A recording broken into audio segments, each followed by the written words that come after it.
Okay, let's just dive right in. Yeah. We've hit this moment in the story where everything, and I mean everything, about the threat just completely changes. It really does. The whole escape from the two rivers, all that chaos, and she had her log off. Yeah. That felt like, the main event. It was very clear monsters are hunting you. Exactly. That was the overture, like you said. But in the chapters we're looking at today, we're weaving together 24, 26, 31, and 32. Yeah. The threat just fundamentally shifts. How so? Well, we move from being hunted by Trollocs and Murdral, things out of a storybook, to being hunted by, well, just regular people. The innkeeper, the guy in the corner. The quiet villagers, the merchants. Our mission today is really a deep dive into paranoia itself. It's not just about running and hiding anymore, is it? It's about trying to figure out who you can even look at, who you can trust. And you can't trust anyone. These chapters show the true insidious scope of the Shadow's reach. It's terrifying. And it pushes Rand, Mat, and Perrin right to their breaking points. It forces these impossible choices on them. And it leaves them completely alone for the very first time. That isolation is the absolute key. When they were all together, they had Moiraine, they had Lon, they had this bubble of protection. Right. Now that they're scattered, the Shadow doesn't need an army of Trollocs. It just needs one or two traitors in the right place at the right time. Yeah. We're literally watching the idea of trust just unravel. So, okay, before we get into the betrayals and the paranoia, let's just reset the board. Where is everyone? Because after Shadar Logoth, they're scattered everywhere. Yeah, that was the Great Shattering back in Chapter 19. They run from the city, from Mashadar, which is, honestly, it's a threat that might be just as bad as the Shadow, and the group just explodes into pieces. So we have Moiraine's group. That's her, Lon, Nynaeve. And Egwene at first. They went south. Moiraine can sort of sense the boys' trail, and of course Lon is the best tracker in the world. They're heading for Caemlyn, but they're being very, very careful. Okay, and then Rand and Mat, they got away with Thom Merrilin, the Gleeman. Right, they went east. They managed to get across the river Arinelle and find a boat, which is where we pick them up. Which leaves Perrin and Egwene, because in the chapter we're looking at, chapter 31, they're together, but they're not with Moiraine anymore. What happened there? Well, when we meet them, they've already been through another ordeal. They're with Elias Machera, the wolf brother. They got separated from Moiraine, captured by the White Cloaks. Oh, right, the Zealots. The absolute worst. They managed to escape, partly through some timely wolf intervention, let's say. So they're in an incredibly dangerous spot. The whole group is just these tiny, isolated threads. And they have to rely on strangers. The very people they're about to learn are the most dangerous thing out there. It's the worst possible situation for them. Isolated, hunted, and so far from home. Let's start with the most desperate journey then, with Rand and Mat. So, chapter 24, flight down the Arinelle. This boat, the Spray, it's captained by a man named Bayle Domon, and it becomes this temporary sanctuary for them. I mean, after the sheer terror of Trollocs and then that creepy mist, Mashadar, just getting on a boat must feel like heaven. It's a moment to breathe, for sure, but they can't exactly tell everyone the truth, can they? Excuse me, Captain. We're being chased by nightmare monsters and a soulless half-man. Yeah, that probably wouldn't go over well. Not at all. And that's where Thom Merrilin really, really shines. He immediately steps up and becomes their shield. He just spins this incredible story for the crew. What's the story he comes up with? He says they were traveling with Moiraine and Lon, but he paints Moiraine as this, rich noblewoman traveling in disguise. Oh, that's over. And he says they had a big fight over money, and that's why the boys ran off with him. It's simple, it's greedy, and it's something these cynical rivermen would absolutely believe. That's more than just being a good storyteller. That's some serious worldly experience right there. He knows how people think. He knows the truth is too fantastic to be believed. He's a shrewd operator. He creates a fiction that can actually hold up under scrutiny, especially in a time like this when everyone is suspicious of everyone else. And we see that suspicion on the boat itself, don't we? With that guy Gelb. Oh, Gelb. Yeah. Yes. The threat isn't from the shore, it's from the guy swabbing the decks next to you. Gelb, this crewman, he just has this hostile look in his eye. He keeps saying they're bad luck, that they're connected to Trollocs or the Dark One. And what's fascinating is how Daemon, the captain, handles it. Thom accuses Gelb of maybe being a dark friend himself, or at least bad news. Daemon says that's just an old wives' tale. But then he gets rid of him anyway. Immediately, he just puts him ashore at the next town. It shows you this casual, corrosive paranoia that's everywhere. That's actually really chilling. Domon doesn't care if it's true. The mere possibility is enough to ruin a man's life. He just kicks him off the boat. It's a huge moment. It shows the societal cost of what the shadow is doing. You don't need proof of anything anymore. Just a whisper, just a suspicion is enough to get you cast out. Domon's thinking, I'll sacrifice one guy to keep my crew calm and, maybe keep bad luck away. It sets the stage for everything they're about to walk into. A world where fear is more important than facts. Absolutely. Though, there is one moment of wonder on the river. In chapter 24, Rand climbs the ship's mast. Right, to get above the fog. Yeah, he sees the world from this whole new perspective, and Captain Domon tells them about this relic from the Age of Legends that's upriver from where they're going. This metal tower, right. This mysterious 200-foot-high metal tower. And he says it's made of shining steel, completely rust-free, no seams, no doors, nothing. Just this impossible monument from a lost age. That and the Whitebridge they're about to see. What? It's like the author keeps reminding us of what the world used to be, how far it's fallen. It's a deliberate contrast. This glimpse of a perfect, advanced past right in the middle of their gritty, desperate present. It makes the chaos they're in feel even more savage. And that contrast leads us right to chapter 26 and their stop at the town of Whitebridge. Named, obviously, for the giant bridge. Another one of those perfect relics. It's described as looking like it's made of glass or light or something. An unmarred remnant of the Age of Legends. It survived 3,000 years without a single scratch. And it's standing over this absolute chaos of a town. Uproar is exactly the right word. They stop at an inn, and the innkeeper, a man named Bartom, basically confirms that the entire world is on fire. He gives them two huge pieces of news, right? Massive. First, he tells them that the false dragon, Logan, has been captured. Okay, so that should be good news, shouldn't it? Yeah. Big bad guy is caught. You'd think so, but it's just created more chaos. Logan is being paraded in a cage toward Caemlyn, which is exactly where the boys are trying to go. And what's the second piece of news? The Great Hunt of the Horn has been proclaimed. The Horn of Valere. So everyone who's ever wanted to be a hero is now on the road looking for a mythical artifact. Exactly. Bartom says the roads are clogged with thousands of people, refugees fleeing Logain's war, soldiers of fortune, nobles looking for glory. The whole world is in motion, and it's a dangerous, paranoid mess. So Rand and Mat are basically running straight into a hurricane of desperate, armed people. Precisely. And in the middle of all this chaos, we get this incredibly heartbreaking moment from Thom Merrilin, a confession that just reframes everything about him. This is where we find out why he's really helping them. It's not just because he's a nice guy. Not at all. He tells them about his nephew, Owen. Owen could channel. He was found by the Aes Sedai from the White Tower.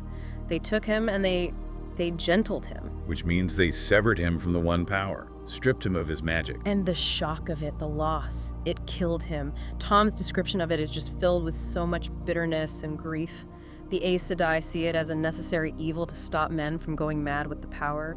Thom sees it as murder. And that completely changes how he sees Moiraine. Oh, absolutely. She's an Aes Sedai. She's one of them.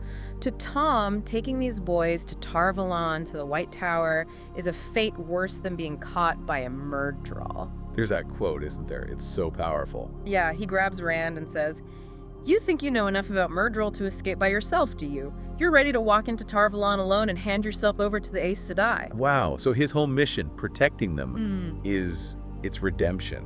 He's trying to save them from what happened to Owen. It's a tragic, powerful motivation. It makes him so fiercely protective. And right after that incredible emotional moment, bang, a Myrddraal shows up in the end. It's brutal, just so fast. It confirms the shadow is always right behind them, no matter how clever they are.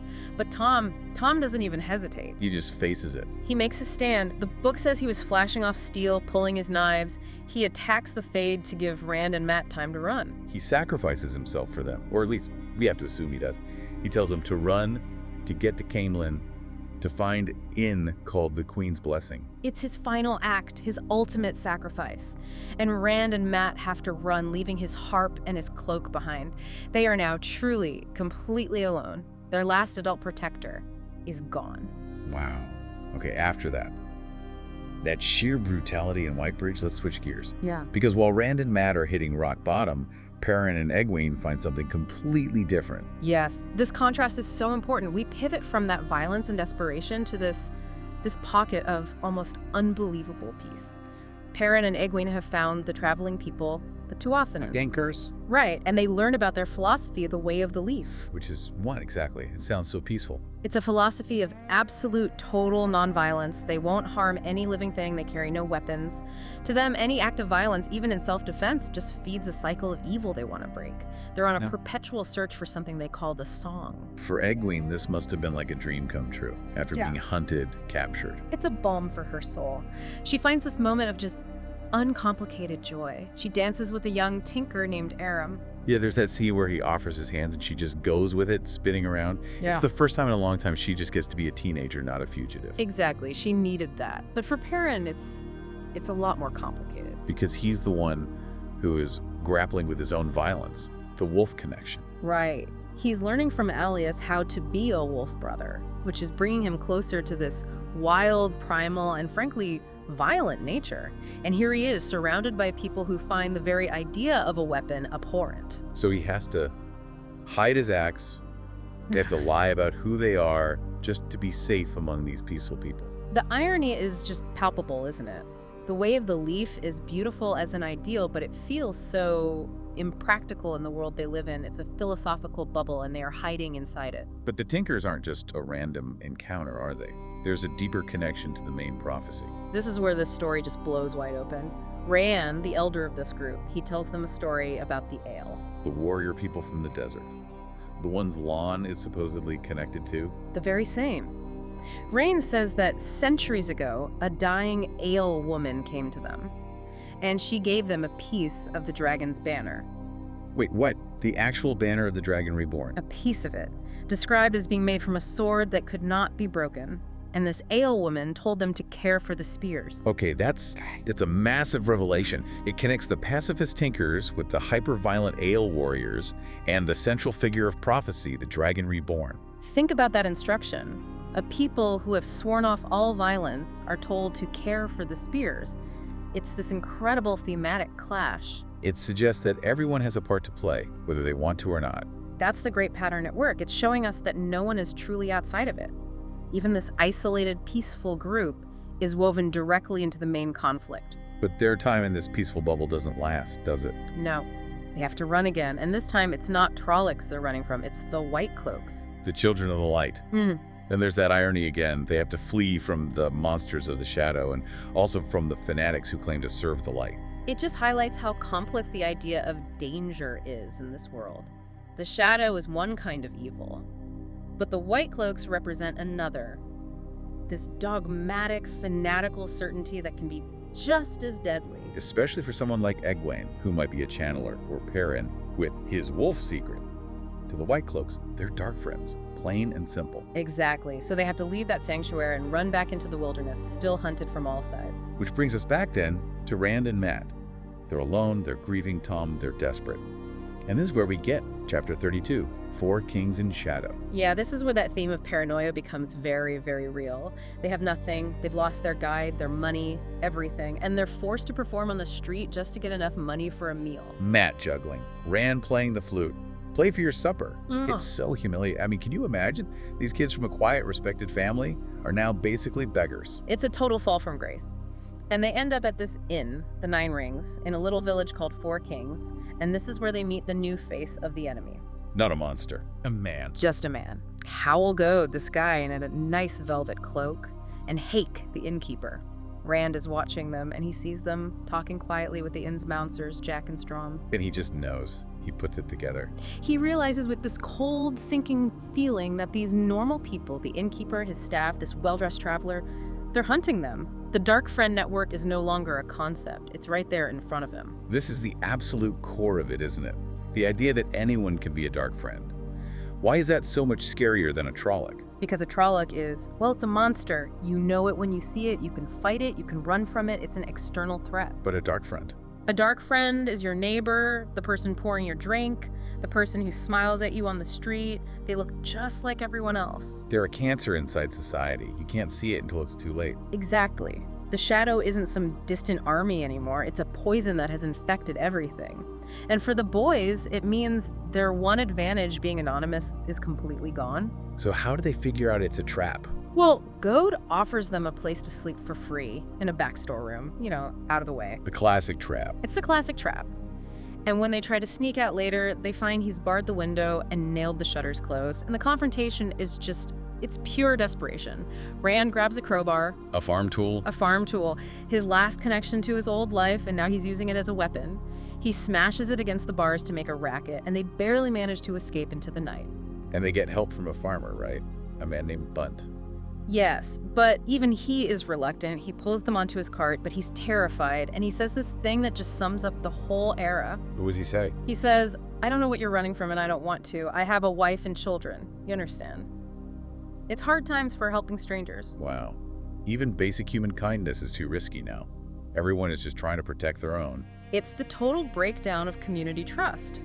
But the escape takes a physical toll, especially on Matt. This is where he starts having trouble with his eyes. Yes. The sheer trauma of the murder, the fight at the inn, it manifests physically. He goes temporarily blind in the dark. He can't see. That's such a powerful image. Yeah. The cynical one, the one who tried to laugh everything off. His body is literally shutting down from fear. It's a physical representation of the psychological damage, and it forces Rand into the leadership role. He has to physically lead his blind, stumbling friend, and Matt just breaks down. He says he just wants to go home. He says, I can't stop thinking I'll never see home again, strangers all around, and no way to tell who to trust if I can trust anybody. And that's it, isn't it? That's the takeaway. That's the new reality. The biggest threat isn't the monster you can see, but the person you can't. Before we look ahead, we have to talk about Thom Merrilin. I mean, what a character. He starts as this charming, maybe slightly shady Gleeman. And he ends as a martyr. These chapters completely redefine him. He's not just an entertainer. He's this deeply cynical, politically savvy man who has seen the absolute worst of the world. And it all comes back to his nephew, Owen.